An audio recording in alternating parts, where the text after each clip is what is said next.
এখন আপনার কাজ কি, আগে তওবা করে ফিরে আসেন। ফিরে এসে আপনি জ্ঞান চর্চা শুরু করেন। আপনি নিজে রোল মডেল হয়ে দেখান, জ্ঞান চর্চা করে, আমল করে, পর্দা করে, ইসলামের জন্য কিছু করে একটা রোল মডেল স্থাপন করে দেখান। দেখিয়ে পরিবারকে আহ্বান করেন যে তোমরাও এদিকে আসো। এবং আপনার যত ক্ষমতা আল্লাহ পাক দিয়েছেন পরিবারে, অর্থনৈতিক ক্ষমতা বা স্বামী হিসেবে ক্ষমতা, বাবা হিসেবে ক্ষমতা, এটা আপনি পরিবারে প্রয়োগ করেন। প্রয়োগ করে পরিবারটাকে লাইনে আনার চেষ্টা করেন। এরপরে চেষ্টা করতে করতে করতে করতে যদি কোনো কাজই না হয় শেষ পর্যন্ত, অ্যাটলিস্ট আপনি আপনার দায়িত্ব পালন করেছেন। এখন তাদের ভার আল্লাহর হাতে ছেড়ে দেন, আপনি আপনার কবরের ফিকির করেন। ব্যাস, যার যার হক তাকে তাকে দিয়ে দেন, নিজের হকটা আল্লাহর কাছে চেয়ে নেন। আর দ্বিতীয় হচ্ছে তারা যাদের পরিবার এখনো শুরু হয়নি, আপনারা কিভাবে স্টার্ট করবেন। প্রথমে বলবো জ্ঞান চর্চা এখনই করে নেন, জ্ঞান অর্জনটা এখনই করে নেন। পরিবার গঠন হয়ে গেলে অনেক রেসপন্সিবিলিটি আসবে, তখন ডিফিকাল্ট। তো জেনারেল লাইনের পড়া, ইসলামিক পড়া একটা ব্যালেন্স করেন। আমি বলছি না জেনারেল পড়া ছেড়ে দেন, আমি এটা কখনো বলি নাই। ওটা পড়াশোনা করেন, ইসলামিক পড়াশোনাগুলো করেন, একটা ব্যালেন্স করেন। করে আপনি 5 ওয়াক্ত নামাজ শুরু করেন, আল্লাহ রাস্তায় সময় লাগান, কোরআন তেলাওয়াত করেন, আলেম ওলামার সোহবতে যান, হ্যাঁ, আত্মশুদ্ধিমূলক কাজ করেন, সমাজ কল্যাণমূলক কাজ করেন। পাশাপাশি আরও বলবো যে দিনই কাজে ব্যস্ত থাকেন, ভালো কাজে ব্যস্ত থাকেন। এভাবে নিজের ভিতরটাকে আগে পরিশুদ্ধ করে নেন। এরপর আপনি একটা হালাল রিজিকের চেষ্টা করেন। একটা হালাল পবিত্র রিজিক হোক, সেটা কৃষিকাজ। লজ্জার কিচ্ছু নাই, কৃষিকাজ লজ্জার কোনো প্রফেশন নয়, গর্বের প্রফেশন। কারণ আল্লাহ পাক বহু নবীকে রাখালি করিয়েছেন, পশুপালন করিয়েছেন। জানেন, মুসা আলাইহিস সালামকে আল্লাহ পাক পশুপালন করিয়েছেন 8 বছর 10 বছর। এগুলো কোনো লজ্জার প্রফেশন নয়, এটা গর্বের প্রফেশন। আপনি হালাল রিজিক, অর্থনীতি হোক, আপনার কৃষিভিত্তিক হোক, বা ব্যবসা করেন হালাল কোনো, বা গভর্নমেন্ট জব, বড় বড় গভর্নমেন্ট জবের জন্য ট্রাই করেন, সেটাও ভালো। যদি না পান, বেসরকারি জব পান, আলহামদুলিল্লাহ। খেয়াল রাখবেন, জব করতে গিয়ে, ব্যবসা করতে গিয়ে এবং রিজিকের সন্ধান করতে গিয়ে আপনার নামাজ যেন ছুটে না যায়, আপনার রিজিকে হারাম যেন ঢুকে না যায়, আপনাকে যেন সুদ খেতে না হয়, আপনাকে যেন ফ্রি মিক্সিংয়ে যেতে না হয়। এগুলো খেয়াল রাখেন। খেয়াল রেখে একটা হালাল রিজিকের সোর্স আগে বের করেন। প্রয়োজনে উদ্যোক্তা হন, নতুন কিছু উদ্যোগ গ্রহণ করেন, উদ্যোক্তা হয়ে নিজে কিছু প্রতিষ্ঠা করে দেখান, এমন কিছু করেন। এরপরে আপনি বিয়ের ফিকিরটা করেন, রিজিকের ব্যবস্থাটাকে করে নেন, তারপরে ওদিকে যান। আপনার আপন ভাই হিসেবে আমি কথাগুলো বলছি, মনে করেন।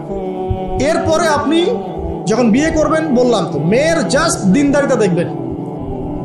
হ্যাঁ, এর উপর যদি সৌন্দর্য থাকে আলহামদুলিল্লাহ, বংশ ভালো হয় আলহামদুলিল্লাহ, মেয়ের অর্থ সম্পদ আছে আলহামদুলিল্লাহ। যদি এগুলোর কোনোটাও না থাকে, দিনদারিতা থাকে, জাস্ট ওটাকে দেখেন, আর কিছু দেখার দরকার। এরপরে আরেকটা কথা বলতে ভুলে গিয়েছি, যে আপনি এই লেভেলে যাওয়ার আগে নিজেও পবিত্র থাকার চেষ্টা করেন। আপনি নিজে জেনায় যায় না, নিজে পর্নে যায় না, নিজে হারাম অ্যাফেয়ার্সে যায় না। যদি আপনি যান, তাহলে আল্লাহ পাক কিন্তু আপনাকে পবিত্র স্ত্রী নাও দিতে পারেন। এটাই আল্লাহ পাকের নীতি, যে একজন পবিত্র মানুষ পায়। ঠিক আছে, যে যেমন আল্লাহ পাক তাকে তেমন মিলিয়ে দেন, এটা আল্লাহ পাকের একটা সুন্নাহ। এর ব্যতিক্রম হতে পারে, কিন্তু আপনি যদি পবিত্র না থাকেন, আপনি পবিত্র স্ত্রী নাও পেতে পারেন। তা আপনি আগে নিজে পবিত্র থাকেন, তারপরে আপনি এখন মেয়ে দেখেন। আলহামদুলিল্লাহ, বললাম দিনদারিতা প্রাধান্য দেন। এখানে হাদিসে এটা বলা হয় নাই যে 4টা গুণ দেখে বিয়ে করো, বরং বলা হয়েছে 4টা গুণ দেখে সাধারণত বিয়ে করা হয়। ঠিক আছে, করো আদেশটা এমন নয়। কেউ টাকা দেখে, কেউ সৌন্দর্য দেখে, কেউ দেখে বংশ। তুমি দেখো দিন। নবীজি বলছেন তুমি দিন দেখো, নাহলে তোমার হাত ধুলোয় ধূসরিত হবে, মানে ধ্বংস হয়ে যাবে তুমি।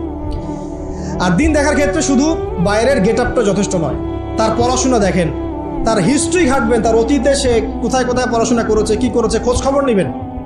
হুট করে তাড়াহুড়া করে কোনো ডিসিশন নিয়ে ফেলবেন না, এটা খুব ভুল করে মানুষ। ঠিক আছে, তার হিস্ট্রি ঘাটেন, যে সে কোথায় পড়াশোনা করেছে, কি করেছে না করেছে। তার পরিবারের বায়োডাটা ঘাটেন, তার পরিবারের সদস্যরা কেমন, নামাজ পড়ে কিনা, তার ইসলামের প্রতি কেমন ধারণা পোষণ করে। তার মাকে দেখেন, তার মা পর্দা করে কিনা, তার মা ইসলামের উপর আছে কিনা। তার নানিকে দেখেন, তার পরিবারবর্গকে দেখেন, তারপরে আপনি ডিসিশন নেওয়াটা সহজ হবে। এগুলোর চেয়ে ব্যতিক্রমও হতে পারে। ওই আজারের পরিবারে ইব্রাহিমের জন্ম হতে পারে, ফেরাউনের আন্ডারে আসিয়ার জন্ম হতে পারে, থাকতে পারে, কিন্তু এটা ব্যতিক্রম। নর্মালি কিন্তু সবসময় এমনটা হয় না। যে প্যারেন্টিংস দিয়ে তারা বড় হয়েছে, ওই প্যারেন্টিংস তাদের মধ্যে থেকে যায়।